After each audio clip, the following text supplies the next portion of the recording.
So in this video, we're going to talk about another route of exposure, and that route is skin. Put lotion on its skin, right? So if you've ever seen Silence of the Lambs, which was one of my all-time favorite movies, the weird guy that played somewhat the antagonist in the movie had a fascination with people's skin, and you always had to moisturize. So make sure that you put lotion on your skin every day, because nice, supple, soft skin is exactly what he was looking for. So the skin is going to be both a positive and a negative for you. The positive is that skin is typically seen as a very protective layer around your entire body, right?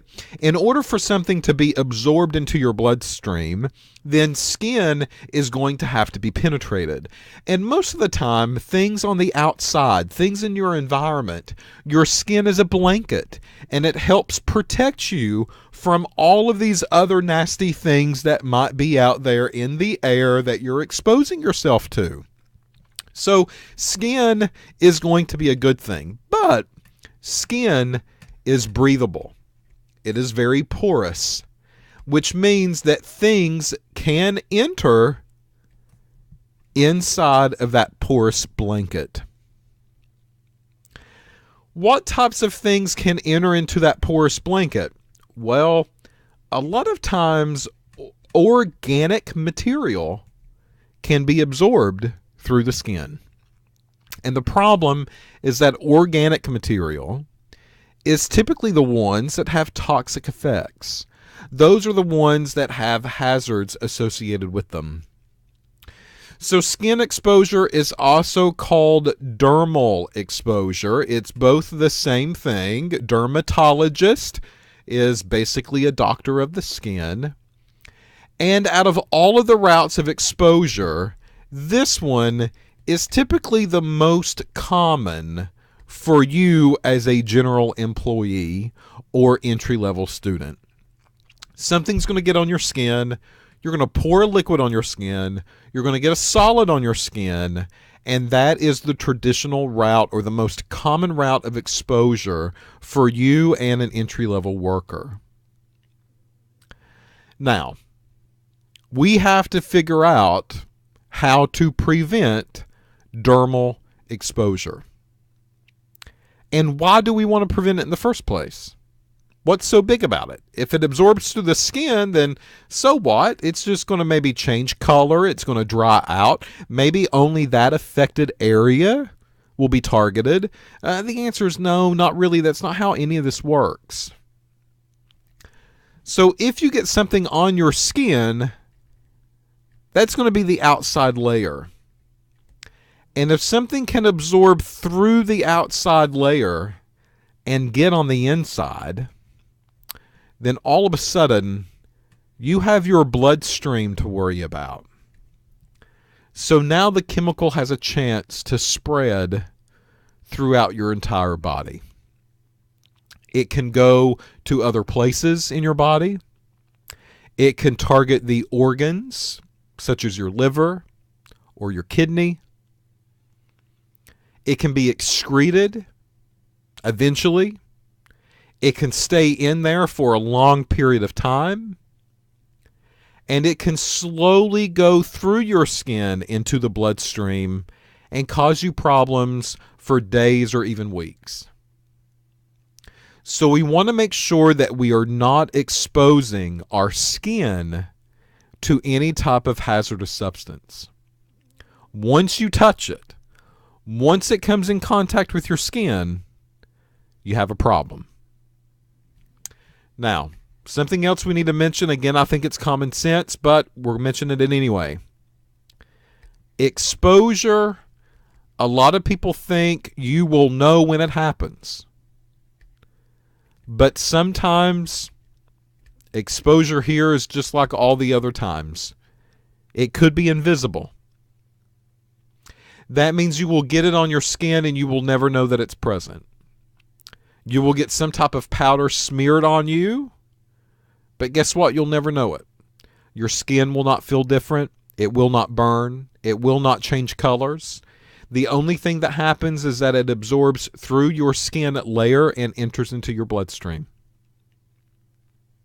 So we have to make sure that we follow safety rules to prevent this exposure from happening. So, what kind of things can I do? Well, number one, before we talk about personal protective equipment at all, you got to be clean. Don't be lazy about it. If you walk into a messy lab, then that means there's someone lazy that's there. They're not picking up after themselves. They're not cleaning their messes. They're not scrubbing any of the glassware. They're not putting things away like they should. And all of this increases the chance of skin exposure. Because if dirty dishes are left in a sink, or if you're not cleaning up your lab area and you're leaving residues of liquids or solids that are behind, and someone else comes in after you leave, their chances of exposure are going to greatly enhance. You don't want that to happen. So clean everything, please. That's going to reduce your chance of this dermal exposure. 2, as you would have guessed it, my next one is going to be gloves.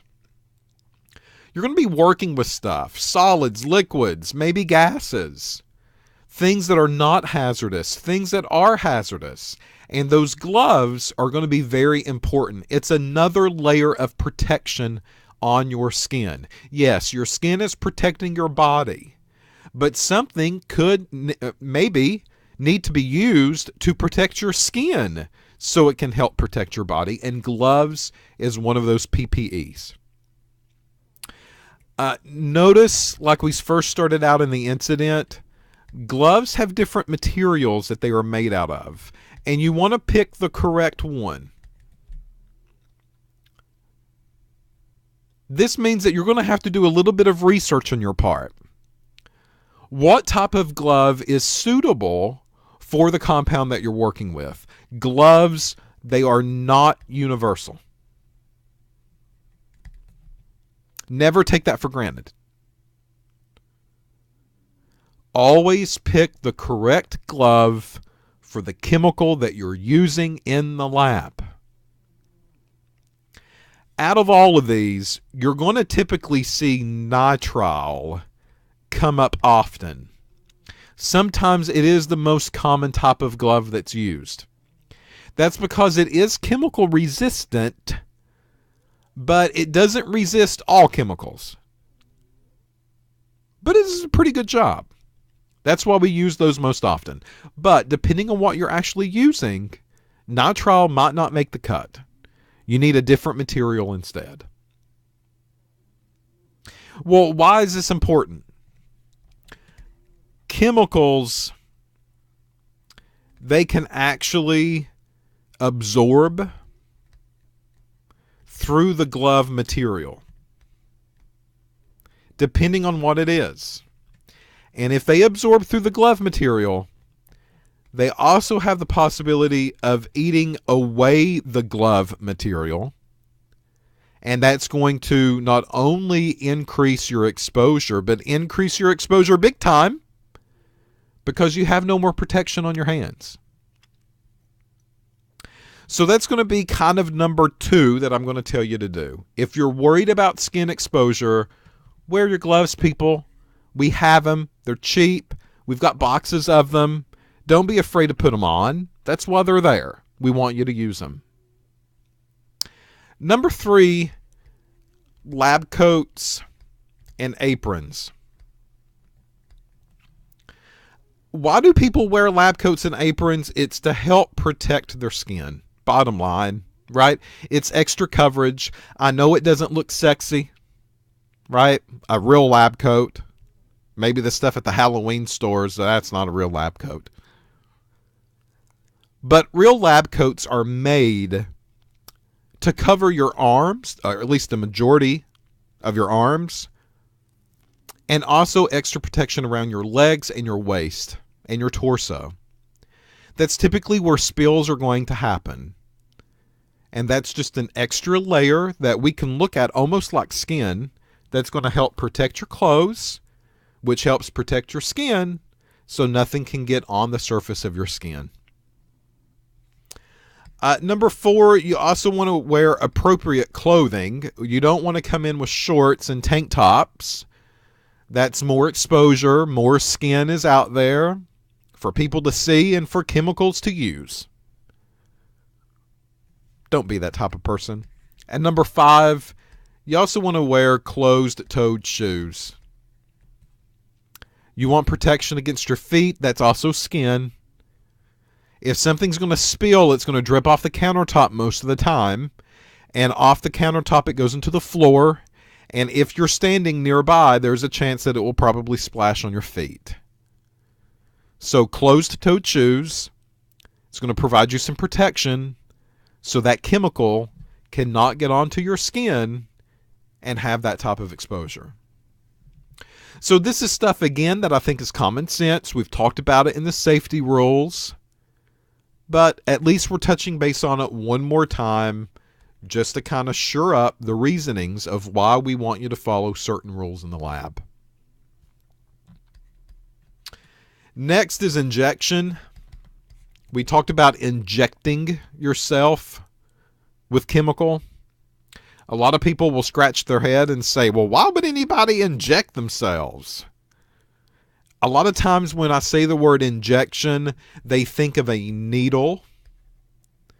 And that means that someone will need to suck up material in a needle and poke themselves with the needle and shoot it into their body. Yeah, that's kind of what we're talking about here. And your next question will be, do we really use needles like that? And the answer is yes, we do.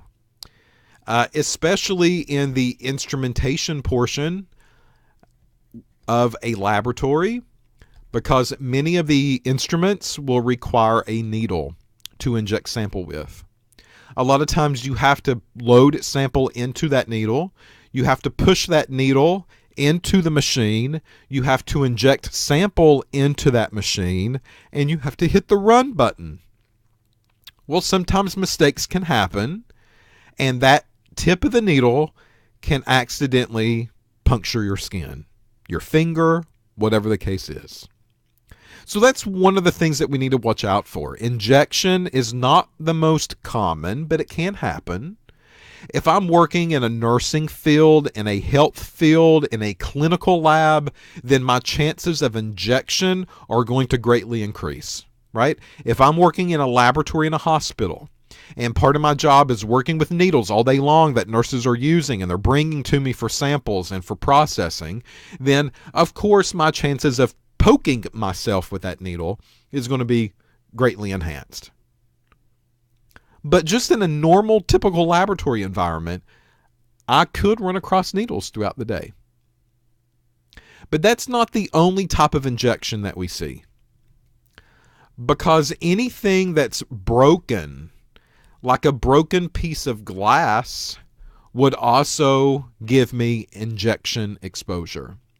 Because if that broken glass maybe has a chemical on it, because chances are it was housing some type of chemical, that's why I was using that piece of glassware, a beaker, a graduated cylinder, a pipette, a burette, whatever the case is. It's probably been exposed to a certain type of chemical. And now that piece of glass has broken, shards have happened, maybe it's got onto me, maybe I've accidentally stabbed myself, I've cut myself with that piece of glass. That is basically the definition of injection. That could inject a chemical into my body. It's not just needles. Out of all of these, the needle is going to be the most common. And with these particular labs, if you are working around pathogens, if you're working around blood, if you're working around some type of infectious material, imagine yourself working for an HIV lab. You want to take extra precaution to the injection, right? You don't want HIV. Maybe you want to work with it. Maybe you want to do testing on it. Maybe you want to get a cure for it. that idea is maybe attractive to you. And if so, go for it. But at the same time, you have to understand that there's risk associated. And you want to limit your exposure to everything that's included in that testing. And you want to be extremely careful. So you want to make sure that you abide by the safety rules, you wear the proper personal protective equipment, and you want to make sure that you do not expose yourself to injections of any of those types of material. Those are bad news, right? So with that said, we can now kind of finish up this very first part of this lecture with our normal ramp. So we want to make sure that we recognize routes of exposure. We want to make sure that we assess the level of risk for the exposure. We want to make sure that we minimize the risk by using good laboratory practices and personal protective equipment. And we also want to make sure that we prepare. Prepare for the emergency if one of these routes are experienced. If you're inhaling a chemical, make sure you understand what to do. If you accidentally inject yourself with the chemical, make sure that you understand what the next step of action should be. Don't wait until the last minute and then figure out what you need.